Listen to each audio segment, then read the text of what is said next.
Hello and welcome back for a new video.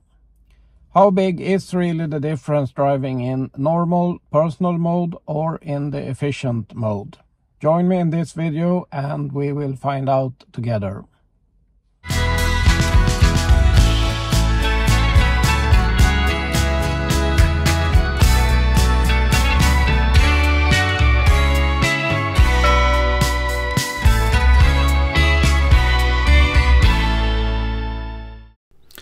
I thought it would be interesting to see how much impact the efficient mode really has when it comes to range and consumption. So I did some tests this week and I will share my results with you here in this video. In order to do this test, I drove the exact same circuit 2 days in a row. 1 day in normal personal mode and 1 day in efficient mode.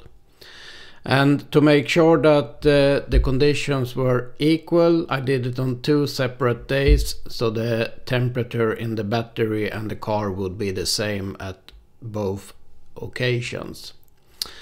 And I charged the car to 80% the day before, and it was parked in my parking garage during the night. So when I took the car both days, the starting temperature was 14 degrees Celsius.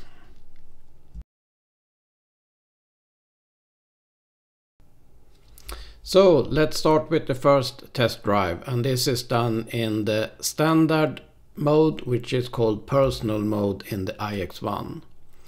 And for me it was also very important that the conditions were as equal as possible, so I did the test at the same time of the day to make sure that the traffic conditions etc. were as similar as possible.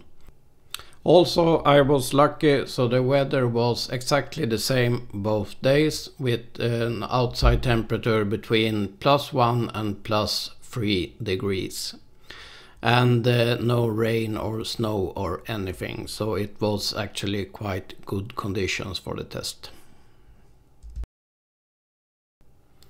The temperature inside the car was set to 18 degrees both days, and I often got the question why I don't have a higher temperature, because a lot of people think 2021 is normal.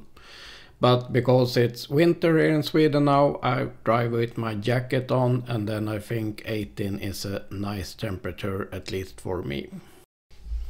I did the same test circuit for both days, and this is a mix of city driving and countryside driving and also some highway driving. So it's various conditions, and the speeds were everything from 40 kilometers per hour up to maximum 120 kilometers per hour. The driving was done in a normal way, so no extra efficient driving or anything like this, and also with normal accelerations and some overtakings also.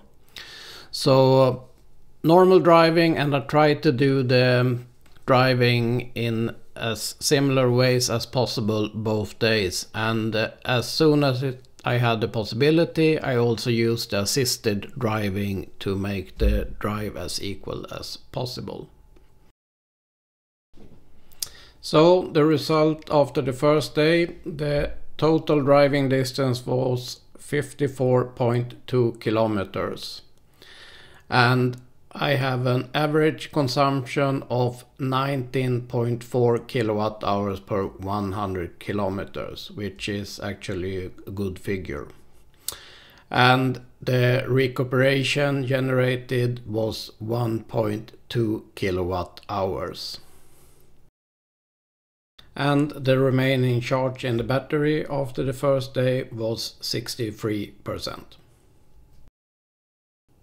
And if I look in the app, the total consumption should be 10.5 kilowatt hours. But I don't think we can trust the app and the figures in this, and I will explain later in this video why this is the case. So now time for test drive number 2 the next day, which is done in the efficient mode.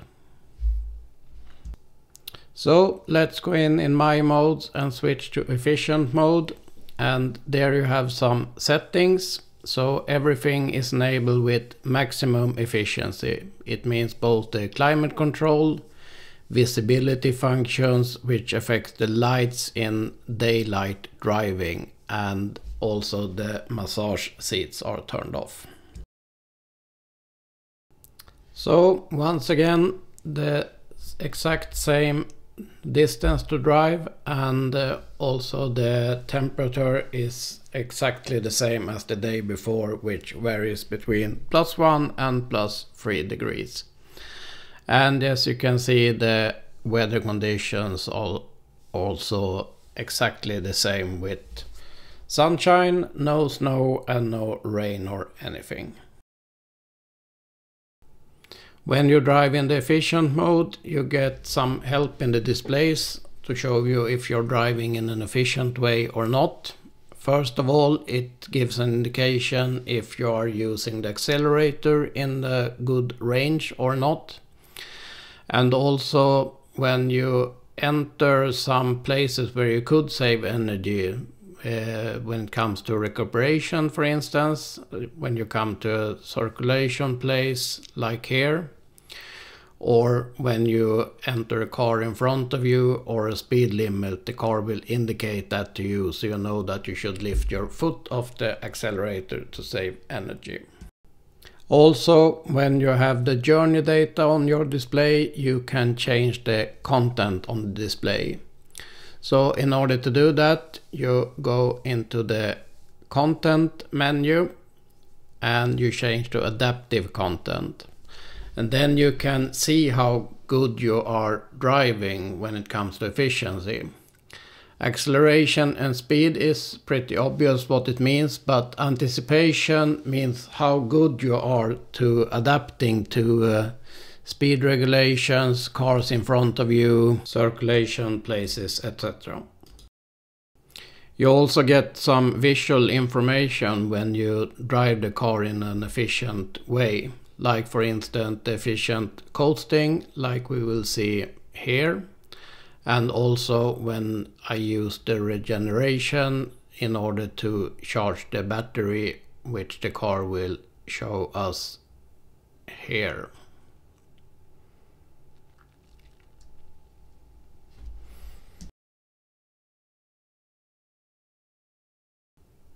And once again, normal driving with overtakings, etc. And also I try to use the assisted driving as much as possible to make the comparison as equal as possible. So time to see the result of the efficient driving.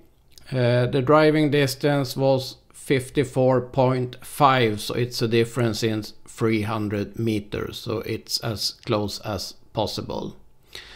And the consumption is now 18.4 kilowatt hours per 100 kilometers, and the regeneration to the battery was 1.4 kilowatt hours.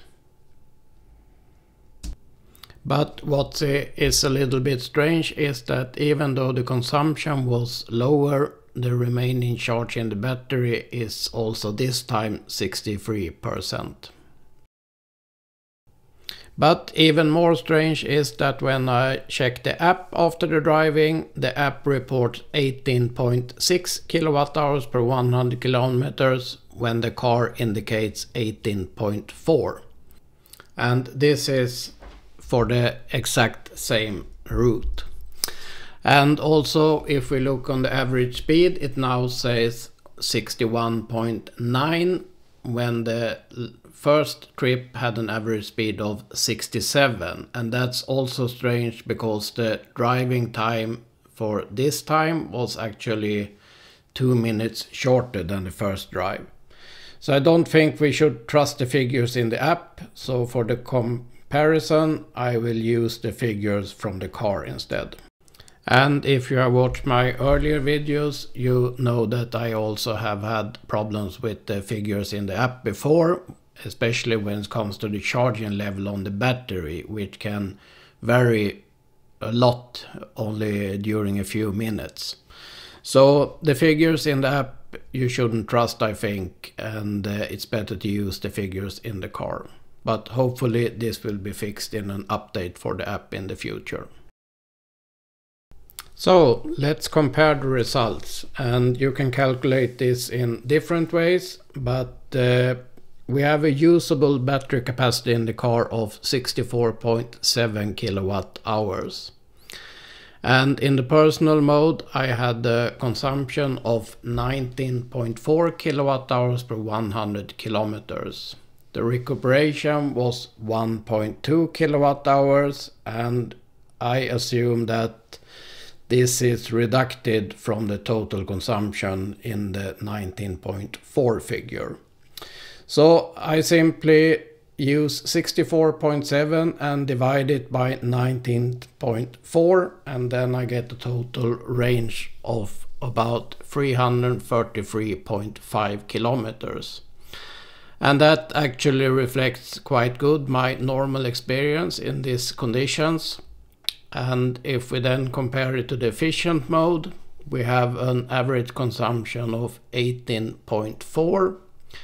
The recuperation is 1.4, and this is only for information, and this gives a range of about 351.6 kilometers.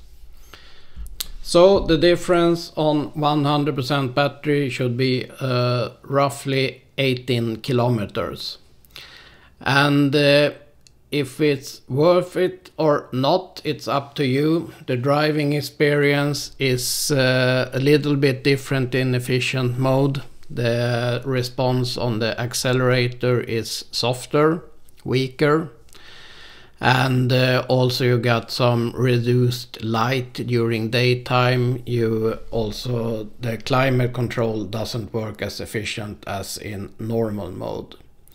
When it comes to me, I think I will not use the efficient mode. I think the gain in range is too little to use it. But please leave a comment down below what your thoughts are, and in order to support my channel, please subscribe, like and share, and drive safely.